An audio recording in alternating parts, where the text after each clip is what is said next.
long time ago, but I was lucky enough to fall in with like-minded people, although I didn't know it at the time. I think after school I was searching for something that I could do, and my mother was very worried about me. And the only thing I could really, that I was sifting through was, I did enjoy the beach and I enjoyed surfing. I had a great curiosity about women, and as well, I think I started to experiment with drugs, marijuana mostly, and I had a kind of a sense of bohemia. You know, I didn't really know what bohemia was, but I kind of revered the idea of being different. I thought that was, people who were different were interesting to me. And so with this, armed with these very, very simple kind of things, I stumbled upon what a place that we called the Yellow House, which was inspired by Vincent Van Gogh. And Vincent Van Gogh said in one of his letters to his brother, he was looking for a house in the south in the sun, where artists could live and work together. And as we know in the story, poor Vincent, he found a place in Arles, which was called the Yellow House, and Gauguin joined him, and they didn't get on at all well, and the whole dream was shattered. However, that didn't mean that the dream was no good. It just meant that it didn't work at that time. So through the genius of Martin Sharp, who was a fantastic artist, he decided, well, in the south and the sun must now be Australia, because we're in the south, we're in the southern hemisphere, and we got plenty of sun in Australia. So let's build a Yellow House here. Let's get artists together, and let's create art together and see where we go. And I was very lucky in that I was hanging around these people and trying to get involved with various things. I didn't really know what, and it was great because I was accepted, and people seemed to like me, and I was really enjoying learning this whole other language, which I had never learned anything about at school, and indeed never learned anything about it in my whole other life as a schoolboy. So that was great, and that was where I feel as though I got much of my education and got me curious about not just photography, but painting and sculpture and theatre and filmmaking and all those things. And I made some photographs, and I acted in some experimental theatre, etc. So this was the beginning of my so-called career, if you will.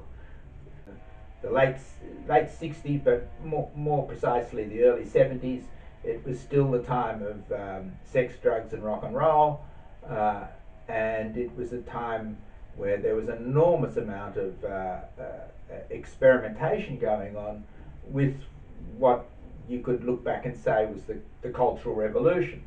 Music had taken off in a huge way. I mean, and there was an enormous amount of experimentation in films, etc. So it was an exciting time to be,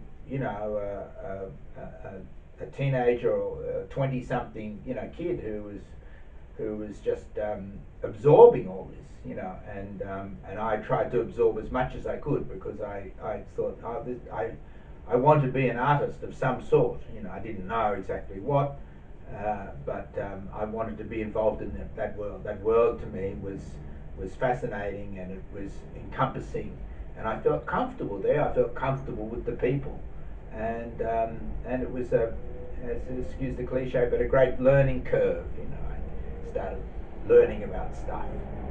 My mentor, Martin Sharp, he had a camera. He was from a well-to-do background, and he had a wonderful old nickel matte camera, which he lent me, supposedly for 2 weeks, but unfortunately he didn't get it back for about 2 years, I think. So, and which he got a little bit pissed off about, but he was, because I was actually using it and trying to my best to do something with it. I think he didn't mind, you know, the fact that I was using it more than he might have used it. So, you know, I had a camera. I had no idea what I was doing, and yet, you know, I went and visited other photographers and got to know them and asked them their advice, and, you know, just generally tried to sort of ingratiate myself in the photography world. Greg Waite was an early mentor. He was wonderful. I remember going to see him, and he made me a cup of tea and sat down, and he said, "Now, how can I help you?" And I said, "Oh, I want to be a photographer." And he said, "Well, why don't you start making photographs?" And I thought, "Oh, that was a very interesting idea." So I said, "Thank you very much," and that was the end. You know, I walked down, go and make photographs. Okay. So that's what I did, and I've been doing it ever since those late 60s, early 70s.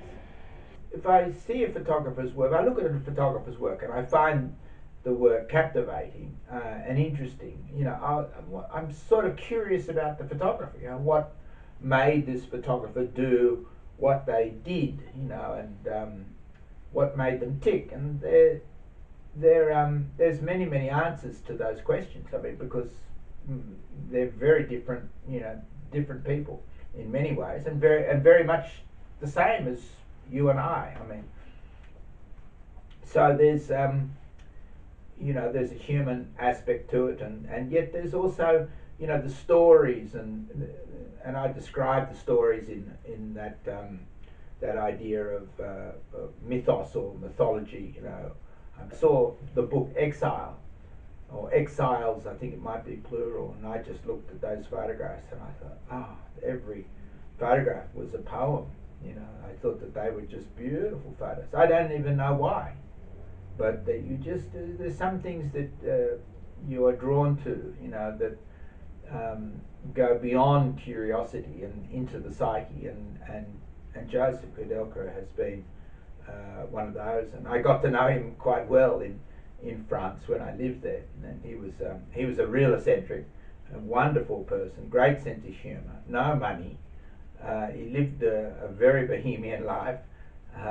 Joseph Campbell was the author who explored this idea, the mythologies of the world and the stories of the world, and what these stories mean to us, and how we need them to help us live our lives in an honest and eccentric way, if you will. You can look at the act of photographing, or you can look at what a photograph does, what the actual two-dimensional piece of photographic paper may do. In the last few weeks, I've had a woman who I photographed on the street near Broadway. I asked her whether I could photograph, and I made some frames, and I thanked her, and she said, "You have made my day." You know, oh, I said, didn't realise it. She said, "I feel so wonderful. No one has ever photographed me, you know, like you have just then." And you think, well, that's great, isn't it? I mean, I've got a photograph and she's been photographed. She felt really wonderful about it, and wonderful about the act and the process of photographing. And so the act of photographing has got a place, you know, and the product, or the outcome, as people like to say these days, of the photographic process can change people and make people, you know, think about life, etc.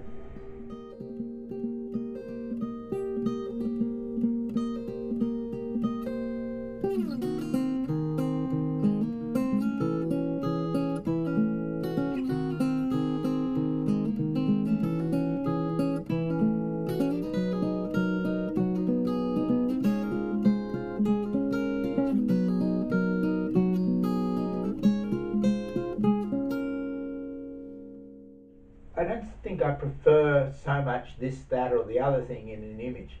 I think what happens is it either talks or it doesn't. It either sings or it doesn't sing.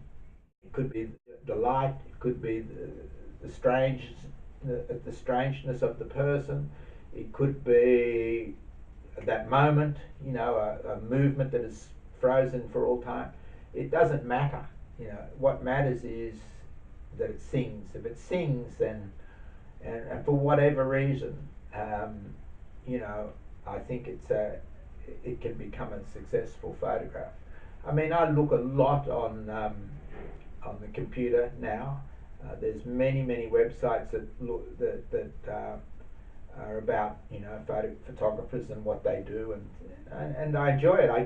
I get some inspiration from it, not too much, but enough to sort of nurture me. I like looking at photographs. I like looking at books. I've got a big collection of photography books, and I like looking at them, and they're like going back and seeing old friends, if you will.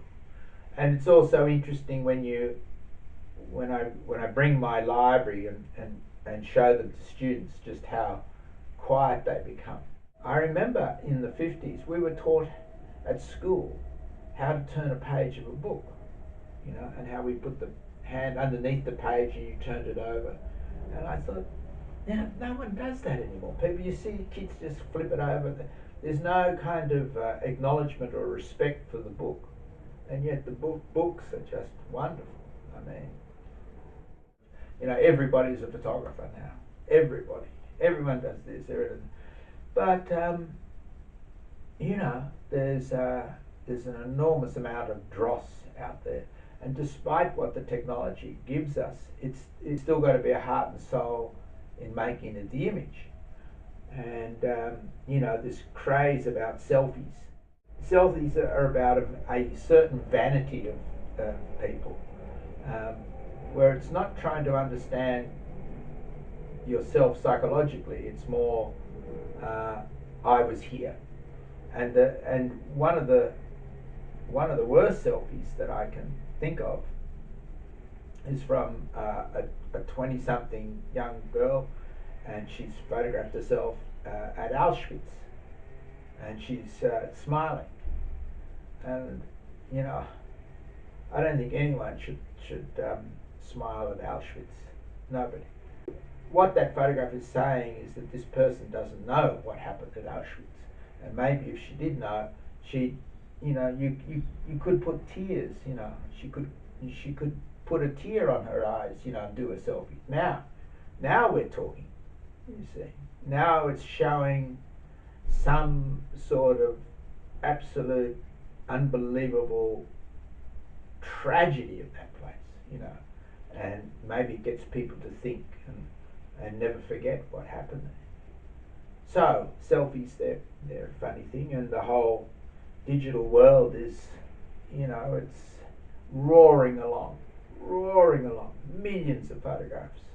When you teach photography and everyone does a roll of film, I say to them, well, it's going to be really interesting to see what you've got, of course, and so we'll process it up and time and time again. And this would apply, although a little bit more awkwardly, to the digital making. When you review your work and you're looking at what you did for that day, and you're thinking, that photograph that I did when I was in Wrights Road down in Drummoyne, I just, the light was fantastic, and I think, as the ferry came around the corner, I can't wait to see that. And you look, and it's terrible. And you go, oh dear. In your imagination, it's the perfect photograph. But, sometimes, and specifically with film, you might sort of say to yourself, you might see this, and then you look at the last frames, and this has happened several times to students. They look at last frames, and there's something really marvelous there, and you say, but what about this one here at the end? Oh, I was just finishing the roll of film. So sometimes when you don't think and you don't have control over something, some magical something happens. The angels touch you on the shoulder, or something happens that is beyond your control. For me, I like photography that I can't control over. I like being involved. I like doing the photographs, and I realize at the end of the day, I haven't got control over this. I have to be completely in the moment. about what's happening, and be very aware and very polite and discreet with the people, respectful for the people that I'm photographing. That's all that's consuming me. I'm not really thinking, oh, this is going to be a great photo. I'm thinking, that person's really interesting, and I've got some, and they don't mind me. They've seen something in me that is not threatening, that might be a little slightly eccentric, okay, but they've sort of shown themselves to be comfortable with me. And why not? I think synchronicity's got a lot to do with photography in some sort of strange way. It's things that we don't have control over, and yet some sort of magic happens, and it makes us warm in being that vulnerable to the world, if you will, or not, you know, not being controlling. Like the work that I'm doing at the moment, I have no idea where I'm going. No, because I got the seniors card. I have a seniors card. I can travel anywhere in Sydney for $2.50 repeatedly. So I can hop a ferry. I can go. I don't even get off the ferry. I just come back on the ferry because I'm photographing on the ferry, you know. And then where I don't think, oh, I look at the light up there. So I walk up there in the bush with friends of mine when we bushwalk, you know. They want to go from A to B. I never think about it A to B. I think, oh, there's some light up there. I'll go, and yeah. And then they say, oh, fuck, where is he? You know, Johnny, you know, and you can't. I say, shut up, go away. I'm enjoying myself, you know. So it's sort of different, and it's like chasing something that is ephemeral, you know. It's light that you're chasing, maybe, or it's not even thinking about it that deeply, you know. You just, I'll go this way. Don't think about the consequences of it all. If I walk enough and look enough and not think enough, then something starts taking over, and I go with it. Whatever that is, I go with it.